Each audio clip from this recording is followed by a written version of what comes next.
बिहार चुनाव की तारीखों का ऐलान हो गया और सीट बंटवारे को लेकर दोनों ही धड़ों यानी कि एनडीए और महागठबंधन में रस्साकशी भी देखने को मिली, खींचतान देखने को मिली। लेकिन अब कहा जा रहा है कि राष्ट्रीय जनतांत्रिक गठबंधन यानी एनडीए में सीटों के बंटवारे का काम लगभग हो गया है और सूत्र ये बता रहे हैं कि शनिवार देर शाम इसकी विधिवत घोषणा एनडीए कर देगी।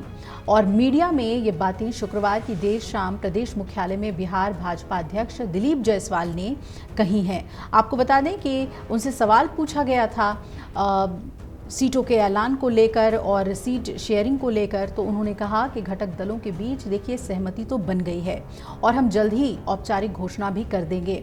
उन्होंने ये भी कहा कि सीटों के बंटवारे के बाद प्रत्याशियों की सूची चरणवार तरीके से घोषित की जाएगी। और बीजेपी के अध्यक्ष जायसवाल ने यह भी दावा किया कि शीघ्र ही महागठबंधन के कई निवर्तमान विधायक और बड़े नेता बीजेपी की सदस्यता ग्रहण करेंगे। महागठबंधन में अगले 2 दिन के अंदर बहुत भगदड़ मचने वाली है।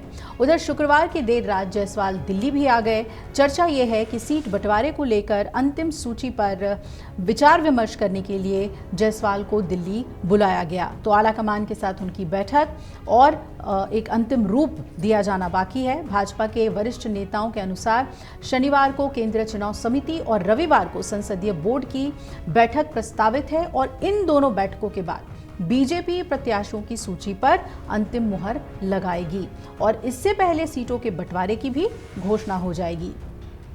आपको बता दें कि इसकी सूचना मिलते ही बीजेपी के कई विधायक और दर्जनों भावी प्रत्याशी दिल्ली पहुंच गए हैं। दिल्ली में जमावड़ा लगा हुआ है। वहीं टिकट के कई दावेदार दिल्ली में कैंप लगा चुके हैं। बीजेपी नेताओं में विशेष रूप से धर्मेंद्र प्रधान, विनोद तावड़े और केंद्रीय मंत्री नित्यानंद राय ने लोक जनशक्ति पार्टी, रामविलास लोजपा आर के प्रमुख चिराग पासवान से कई बार मुलाकात की है। गुरुवार रात और शुक्रवार सुबह भी नित्यानंद राय ने दिल्ली में चिराग पासवान से मुलाकात की और इसके बाद दोनों नेता संतुष्ट दिखे। कहा जा रहा है कि चिराग पासवान ने भी संकेत दिए हैं कि एनडीए में सब कुछ ठीक है। लोजपा और राष्ट्रीय मीडिया प्रभारी धर्मेंद्र कुमार मुन्ना ने बताया कि बातचीत बहुत तेजी से आगे बढ़ रही है और हम अंतिम चरण में हैं। आपको याद होगा कि चिराग पासवान ने 40 से 55 सीटों की मांग कर दी थी और हालांकि उन्होंने प्रधानमंत्री मोदी पर भरोसा जताते हुए कहा है कि पीएम मोदी ने हमेशा हमारी पार्टी के मान सम्मान का ध्यान रखा है। हालांकि लोजपा आर के नेताओं ने सीटों की संख्या का खुलासा नहीं किया है अभी, लेकिन बीजेपी के सूत्र बता रहे हैं कि लोजपा आर को 26 विधानसभा सीटों की पेशकश की गई है और ये सौदा पक्का हो गया है। कहीं ना कहीं जहां पहले 20 सीटों की बात थी, वहां बढ़कर अब 26 सीटें दी जा रही हैं और चिराग पासवान ने एक मजबूत स्टैंड ले लिया था कि हमें तो 40 से ज़्यादा सीट चाहिए। अब कहा जा रहा है, सूत्र बता रहे हैं कि 26 पर बात बन गई है। लोजपा आर के साथ समझौता होते ही धर्मेंद्र प्रधान और विनोद तावड़े ने हिंदुस्तानी आवाम मोर्चा सेक्युलर के जीतन राम मांझी और राष्ट्रीय लोक मोर्चा के उपेंद्र कुशवाहा जैसे बाकी सहयोगियों से भी मुलाकात की है।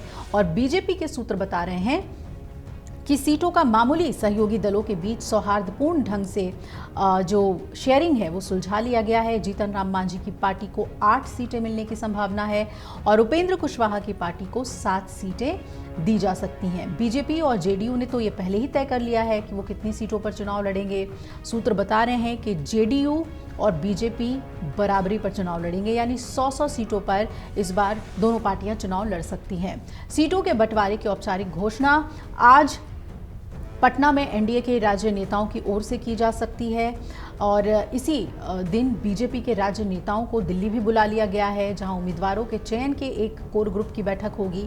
रविवार को बीजेपी पहले चरण के उम्मीदवारों को अंतिम रूप देने के लिए केंद्रीय चुनाव समिति की बैठक करेगी और सूत्र बता रहे हैं कि एनडीए के सहयोगी सोमवार को अपने उम्मीदवारों की पहली सूची जारी करने की योजना बना रहे हैं। यानी कि न सिर्फ सीट शेयरिंग का ऐलान बल्कि उम्मीदवारों की कोई लिस्ट भी आ सकती है और सोमवार तक तो मान के चलिए कि पहली लिस्ट सामने आ जाएगी एनडीए की और जो इसके घटक दल हैं उनकी लिस्ट आ सकती है। अब देखना है कि सब कुछ ठीक ठाक तरीके से सीट शेयरिंग पर मुहर लगती है या नहीं, या फिर चिराग पासवान एक बार फिर से अपनी डिमांड लेकर आते हैं और मामला फंसता है। ये देखने वाली बात होगी।